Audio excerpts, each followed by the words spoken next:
seorang pria di Malaysia viral di media sosial karena sempat dikira menikahi seorang wanita yang masih anak-anak.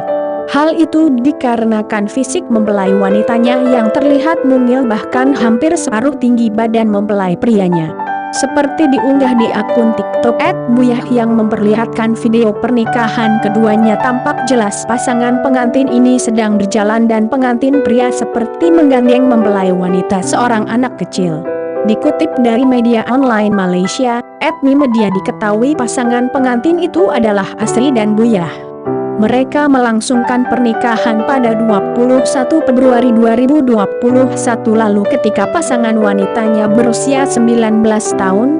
Awal pertemuan pasangan ini dari bermain game online PUBG Mobile pada Mei 2020. Lalu, keduanya saling tertarik dan sang pria menyatakan cintanya. Semula, Buyah ragu untuk menerima lamaran Asri menjadi suaminya karena ia menyadari kondisi fisiknya. Namun, berkat keseriusan Asri dan kedua belah pihak orang tua mereka sehingga lamaran pun terjadi. Pasangan yang berbahagia ini banyak mendapat komentar positif dari netizen, bahkan banyak pula yang mendoakan keduanya supaya menjadi pasangan yang sakinah mawaddah warahmah.